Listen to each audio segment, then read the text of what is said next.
Vous savez, c'est pas une question de flexibilité ou de souplesse. Les profs, on n'est pas des contorsionnistes. Moi, on est bien. Vous savez, être prof, c'est nécessairement être souple, faire preuve de flexibilité. Puis le réseau de l'éducation, c'est pas un réseau qui est capable de se revirer sur un dissous, là.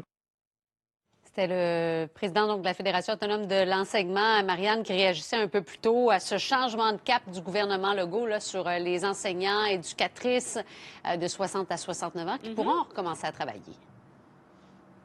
Oui, parce que pendant plusieurs jours, on dit à partir de 60 ans, on ne veut pas vous voir dans les écoles, les garderies, parce que vous êtes des personnes à risque, des personnes plus vulnérables. Et changement de cap, volte-face hier, donc jusqu'à 70 ans, donc les 60-69 ans pourront travailler. Et j'ai avec moi Nicolas Prévost, qui est de la Fédération. Bonjour, Monsieur Prévost. Bonjour. Des directions d'établissements d'enseignement. Comment vous avez réagi? Vous l'avez appris, vous, hier, pendant le point de presse? Oui, on a appris, là, comme l'ensemble du Québec, en point de presse de M. Legault, pas M. Legault, Mme Guilbeault hier, qu'il y avait maintenant un retour des personnes âgées entre 60 et 70 ans dans le réseau scolaire. Comment ça réagit les directeurs d'école? Parce que là, on a plus de bras, mais d'un autre côté, il faut remanier tout, là.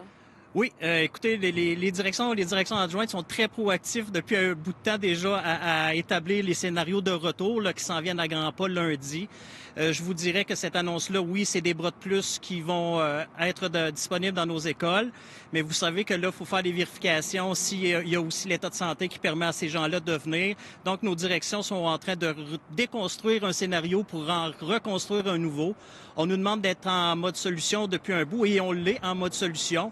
Mais c'est sûr qu'avec des ajustements comme ceux-là qui arrivent, c'était déjà complexe et ça ajoute un niveau de complexité. Donc là, on n'avait pas été avertis. Là, faut jongler là avec tout ça. Là, c'est ce qu'on comprend. Là, vous, elle avait 60 ans, elle n'était pas là, elle va être là. Sa classe n'a pas été c'est tout ça là. Oui, faut comprendre que les gens de 60 ans qui n'étaient pas affectés présentement direct dans les établissements et nous aidait beaucoup pour la formation à distance avec nos élèves. Vous savez, il faut maintenir le service en classe, mais parallèlement, il y a le service à distance que l'on doit faire et ces gens-là étaient très disponibles pour ça. Mais là, maintenant, il faut revalider et refaire le scénario du présentiel et le scénario du à distance. Il y a nécessairement un besoin de main-d'œuvre.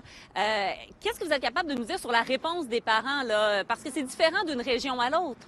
Oui, c'est différent d'une région à l'autre, mais je vous dirais que présentement, là, au Québec, la moyenne de réponse là, se situe au niveau du 60 là, d'élèves qui seront de retour dans nos établissements à partir de lundi prochain. Ça va de combien à combien, pour nous donner une idée? Écoutez, à travers le Québec, là, ça peut varier entre 40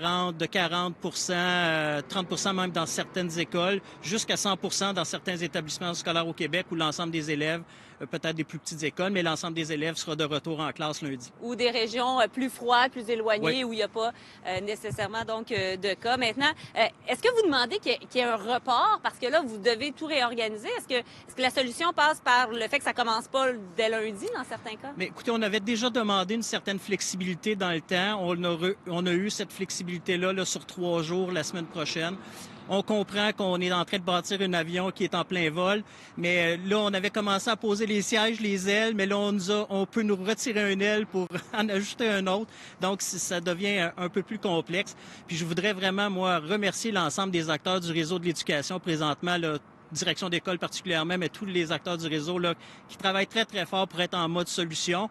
Mais faudra à un moment donné avoir un scénario qui est plus clair. Je sais que c'est difficile en pandémie, là, mais pour faire un scénario là, qui soit acceptable. Est-ce qu'il y a des directeurs qui étaient vraiment là, que c'était problématique, qui étaient dans le trouble parce qu'il manquait de professeurs? Oui, présentement, on avait des endroits où il manquait de personnel, effectivement. Particulièrement, bon, il faut voir aussi l'enseignant service de garde, là où c'était plus difficile.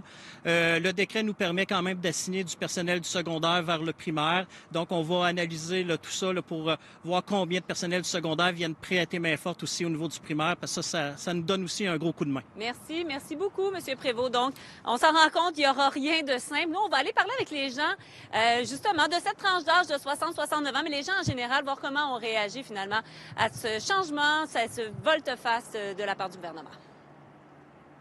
Merci, Marianne.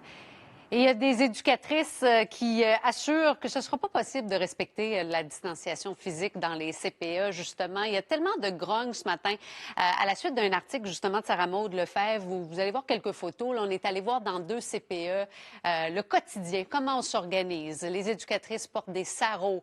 On dit, ben oui, les petits vont encore avoir besoin de réconfort, de colleux, qu'on les mouche. On va tenter de laver les jouets, mais ce ne sera pas vraiment pas simple. Au point où, Jean-François, ce matin, le ministre de la Famille, Mathieu Lacombe, a senti le besoin d'écrire sur Twitter qu'il comprend que ce sera pas simple. Il dit, je cite, « Il reste encore des fils à attacher, comme on dit. Ce sera pas parfait, je le sais déjà, mais s'il y a une chose dont je suis certain, c'est que nos éducatrices prendront bien soin de nos tout-petits. » Merci d'être là. Mais je lisais rapidement là, quelques réactions à son tweet. Terrible décision pour ce qui est des 60 ans et plus. On en parlait un peu plus tôt. Bien sûr, M. Lacombe, vous pouvez compter sur nous à 12,42 $ de l'heure, sans prime, en obligeant les éducateurs entre 60 et 69 ans à travailler. Sinon, ils n'ont pas le droit à la PCU. Êtes-vous conscient des possibles conséquences de vos mesures?